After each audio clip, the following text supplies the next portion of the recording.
Bonjour, donc second vidéo d'essai de la chaîne CycloGP, donc Lionel Rosière. Bonjour, donc bonjour à tous. Donc aujourd'hui j'ai décidé de consacrer ma seconde vidéo d'essai. Et là c'est un petit changement. Donc seconde vidéo d'essai, donc à un pilote un peu particulier. Donc vendredi, donc je pense pas que vous soyez au courant, donc vendredi c'est la journée mondiale de l'autisme. Et donc j'ai décidé de consacrer ma seconde vidéo au premier pilote TSA à courir à très haut niveau en sport automobile. Donc il s'appelle Armani Williams et donc c'est un pilote atypique à plus d'un titre. Donc Armani Williams est né il y a un peu moins de 21 ans le 14 avril 2000 dans le Michigan à Grosse Pointe dans la banlieue de Détroit. Dans une famille en fait qui est mixte, c'est-à-dire son papa est afro-américain, sa famille de son père est afro-américain, donc Dale Williams, et sa maman est d'origine latine, donc Irina Politano, qui est donc d'origine européenne. Très tôt, c'est un enfant donc qui se montre différent de ses camarades de classe, puisque bon, il a du mal un peu à parler, il a une éducation qui est difficile, il est timide, il est très timide, comme il explique lui-même, il est très timide, et en ça le sport automobile va l'aider. Mais par contre, il fait preuve d'une sagacité, d'une intelligence exceptionnelle. Et notamment avec un intérêt dévorant pour le sport automobile, puisqu'il joue de manière frénétique aux petites voitures, aux Hot Wheels. Et également, c'est comme il l'explique, il est accro. Il est accro à ce sport qui passe à la télévision avec des voitures qui tournent sur des ovales. Mais vraiment accro. C'est une vraie fixation. Donc son père qui est aussi furieux de sport automobile, il regarde la NASCAR. Donc ensemble ils regardent la NASCAR. Donc lui il expliquait, il regardait ça pendant des heures, il repassé les Grands Prix, il connaissait les Grands Prix par cœur. Jusqu'au jour en 2010 où son père décide de l'emmener pour ses 10 ans au Brickyard 400 à Indianapolis, sur l'oval d'Indianapolis, voir la course. Et donc là effectivement il expliquera que c'est un moment particulier, c'est le moment où il a vraiment décidé de devenir pilote. Et il rencontre donc notamment son idole Jimmy Johnson, parce c'est un fan de Jimmy Johnson. Et entre-temps, à l'âge de 2 ans, il a été diagnostiqué TSA-TED. Donc, ce qui permet une prise en charge rapide. Ce qui hier, si vous avez regardé le documentaire des Chungin, n'est absolument pas le cas en France. Aux États-Unis, effectivement, les enfants peuvent être pris très rapidement en charge. Et généralement, les autistes américains sont quand même beaucoup moins en marche qu'en France. Et voilà, on va dire, notamment dans nos cas, dans les cas comme Armani Williams, on vit quasiment normal. Bon, avec quelques adaptations, mais bon. Donc au fil des années, à l'école, que ce soit à l'école ou sur la piste, en fait, il a prouvé que c'est un gamin qui est brillant, qui est talentueux. Puisqu'à l'heure actuelle, en fait, il est en deuxième année de génie mécanique à Auckland et il excellait en mathématiques et dans les disciplines scientifiques. Et donc, concernant le sport automobile, en fait, il débute le sport automobile à l'âge de 9 ans. Son papa, en fait, décide, à sa demande, de lui payer un camp de karting. 2 mois d'entraînement donc de karting durant les vacances estivales. Il va passer donc à se perfectionner, à apprendre le karting. Et il débute l'année suivante, donc à 9 ans, en karting, où il va remporter plusieurs courses, avant de passer quand même assez rapidement à la mini NASCAR, parce qu'effectivement la NASCAR en fait a conçu depuis les années 2000 un petit championnat en fait, un peu comme de la midget, mais pas de la midget, c'est-à-dire pas la sprint car, c'est-à-dire c'est des petites voitures qui ressemblent à des NASCAR, en miniature avec un petit moteur moto dedans en fait pour les enfants, pour leur apprendre à conduire déjà en compétition. Donc un peu comme la Pocket Bike en gros. Une version NASCAR. Donc ils font sur des ovales en terre, ils apprennent à conduire. Donc lui, effectivement, il va courir là-dedans, et d'ailleurs, il va être bon. Et c'est ainsi là-dessus, et c'est également donc. Et là également, je vais revenir également donc sur cette partie, sur ce qu'il explique donc au journaliste David Segel, donc de Home Track NASCAR, comme site.com, qui est un site américain spécialisé donc dans le NASCAR. Donc, il nous explique ici, donc, quand j'étais petit, je jouais avec Hot Wheels, se souvient Armani Williams. Plus tard, j'ai découvert quelque chose qui s'appelait NASCAR. Et c'est là que j'ai vraiment commencé à m'y intéresser j'ai réalisé que c'était à la télévision. Donc à chaque fois que je passais, je la regardais des heures. Euh, j'ai été toujours fasciné par la vitesse à laquelle ces voitures roulaient. Comme c'était, comme c'était cool. En passant les, en passant les gens, en passant les gens, comment les gens gagnaient et obtenaient un trophée à la fin. Cela a attiré mon attention. À partir de là, j'ai réalisé que c'était quelque chose qui m'intéressait et quelque chose que je voulais faire dans la vie, être pilote professionnel de course. Mes souvenirs d'enfance préférés étaient quand j'ai été la première fois à une véritable course NASCAR. J'avais 10 ans et mon père et moi avons décidé d'y aller à Indianapolis. Indiana, à Indianapolis donc. Dans l'Indiana, pour le Brickyard C400, à Indianapolis, je me souviens d'être assis dans les tribunes et à tour de rôle, on allait voir la course dans l'hippodrome, les voitures de course. On a été dans le paddock voir les voitures de course, avec les autres fans de course, et voir ça de mes propres yeux. Et là, j'ai pensé, eh ben, c'est donc ce que je veux faire, la course. C'est pas la télévision. Alors vous savez, je me suis éclaté. Vous savez, je me suis éclaté. J'ai apprécié la course aussi. Donc c'est ce qu'il avait déclaré effectivement. Bon. Oui, en fait, quand même, et bon, là j'ai repris un peu par rapport à ce que j'écoutais en interview. C'est vrai il parle bien, il parle très bien, mais bon, toi quand même que bon bah c'est un peu comme moi, il y a un petit fond quand même, un petit fond de quelque chose quand même. Donc, en 2016, il débute donc en ARCA, en Pro Truck, c'est-à-dire en série camion de l'ARCA. L'ARCA, c'est un peu la principale division parallèle au NASCAR aux États-Unis. C'est donc, d'ailleurs, depuis 2 ans, c'est intégré, depuis réellement 2-3 ans, c'est intégré à la NASCAR. C'est la division formation de la NASCAR, plus ou moins maintenant. Donc, il participe à l'ARCA. Il participe à l'âge de 16 ans. Donc déjà, l'âge de 16 ans. Ensuite, il se distingue ensuite dans la Pinty Series en signant un top 10 notamment, en 2018. La Pinty Series, c'est la série canadienne. Donc c'est-à-dire c'est ce qu'on appelait avant le Cascar. Où on a beaucoup de pilotes québécois notamment dedans. En Cascar. Comme Claude Bourbonnais notamment par exemple. Ou y a Jacques Villeneuve aussi qui a couru pas mal aussi dedans. Donc voilà, c'est-à-dire des pilotes qu'on a connus en Europe dans les années 80-90.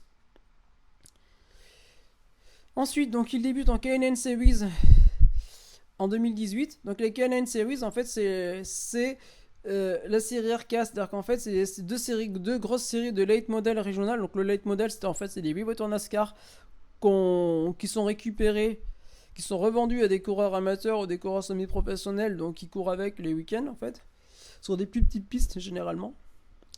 Donc en K&N Series ou STS, donc en fait, il va faire 4 courses en 2 ans.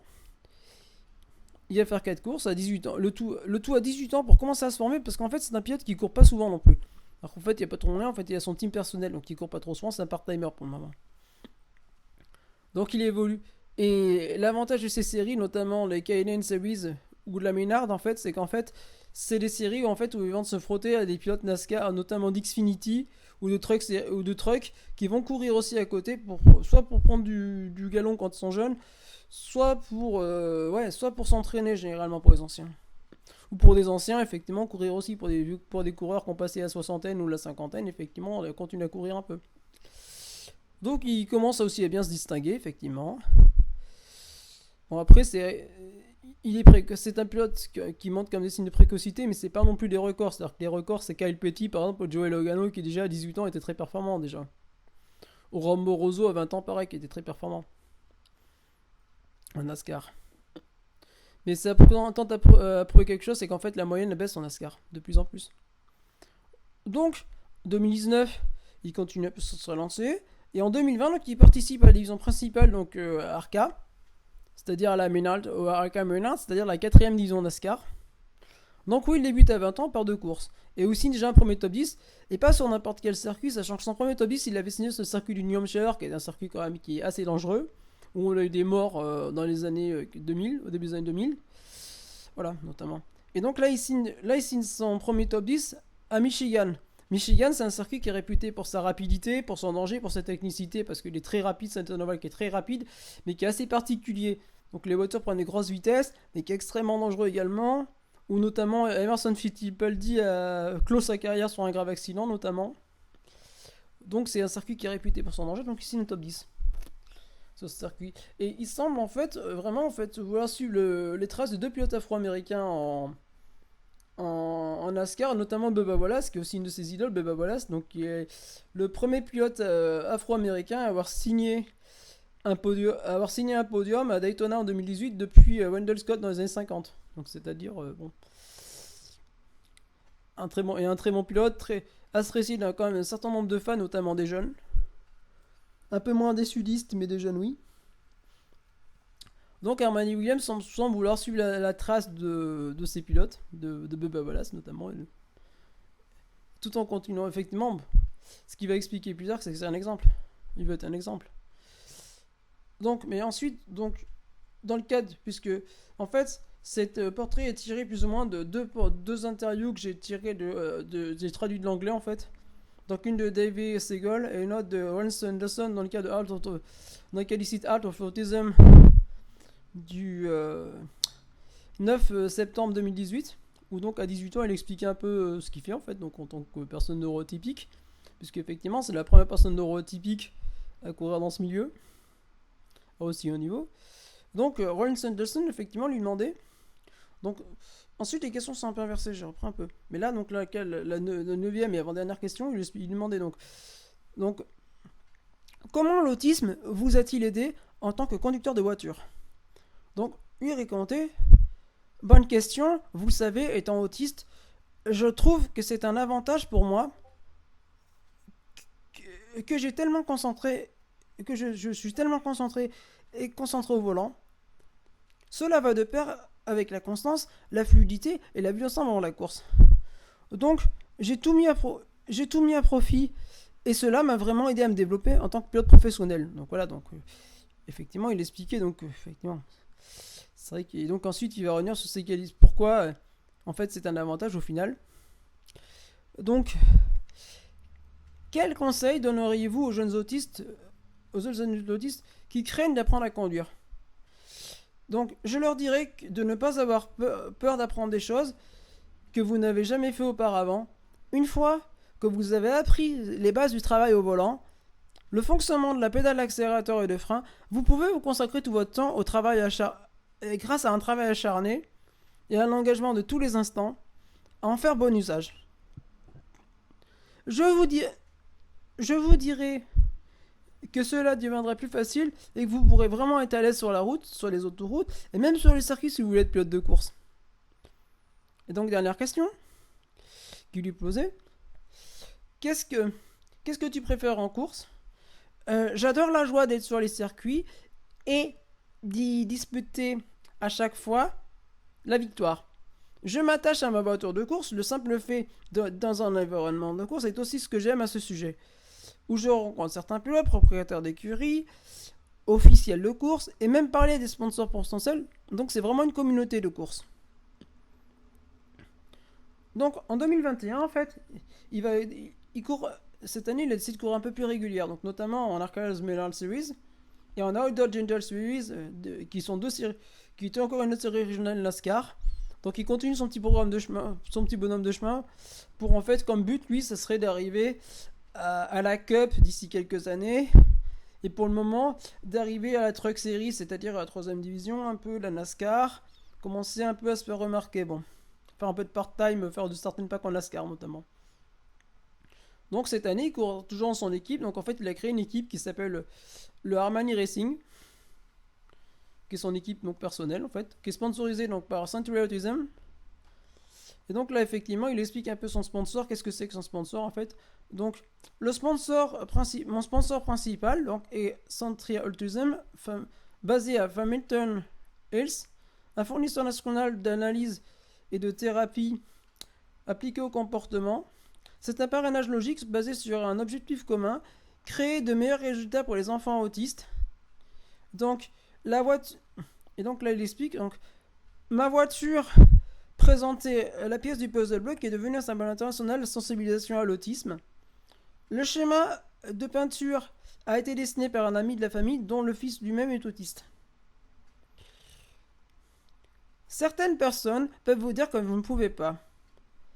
Certaines personnes peuvent croire en vous et vous dire que vous pourrez avec. Donc il déclare ensuite. Pour moi, je sais quelles sont mes capacités. Je sais que je peux conduire une voiture de course. J'essaie juste de montrer aux gens que je peux faire des choses, que je peux faire les choses que ce que je voulais faire et réaliser mes rêves. Je veux aider les gens qui ont un handicap, que ce soit l'autisme ou tout autre handicap. Pour cela, et c'est bien pour cela effectivement que je peux leur montrer que vous pouvez réaliser vos rêves, que si vous travaillez dur et si vous travaillez bien plus dur, que vous êtes engagé à tous les instants et que vous montrez simplement une détermination, que vous pouvez réussir dans la vie. Vous pouvez aussi faire les choses que vous voulez. J'ai toujours cru à cela et cela m'a motivé à chaque fois que je sors de la piste de course et que je fais ce que je fais. Et ce que je sais. Et ce que j'adore. Pour moi, ce fut vraiment un long voyage. C'est quelque chose que je veux faire et que je vais continuer tout au long de ma carrière et à continuer d'avancer. Donc ainsi déclaré Armani Williams. Donc il y a peu. Donc concernant Armani Williams, je pense que je dresserai un dossier un peu plus complet dans l'année. Je ferai quelques points sur sa carrière parce que moi c'est un coureur qui m'intéresse énormément parce qu'il fait écho, il fait écho à ma propre trajectoire personnelle.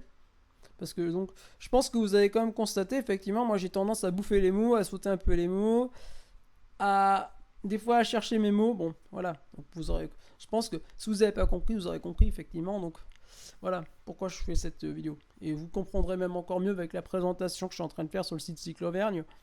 Parce que bon, ça sera même encore plus clair pour vous après.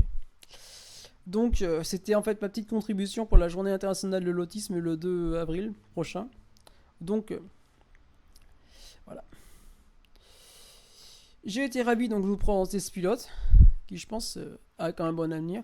C'était Lionel Rosière de la chaîne CycloGP, Cyclovergne.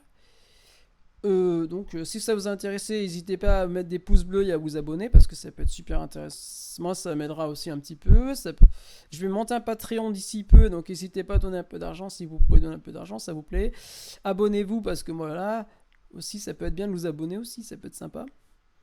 Ça pourrait être sympa, ouais. Parce que bon, moi je vais vous proposer pas mal de sujets comme ça. J'aime bien les pilotes, les portraits atypiques et les pilotes atypiques. Donc je vous présenterai pas mal de sujets de ce genre-là, je pense. Un ou deux par mois, je pense.